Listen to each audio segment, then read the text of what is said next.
You ask Tiger to solve. This deals with linear equations with one unknown. The final result is x equals 16/81. Let's solve it step by step. Simplify the expression.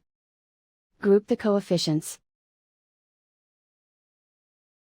Convert the integer into a fraction. Combine the fractions. Combine the numerators. Isolate the x. Multiply both sides by inverse fraction 5/27. Group like terms. Multiply the coefficients. Simplify the fraction. Multiply the fractions. Simplify the arithmetic.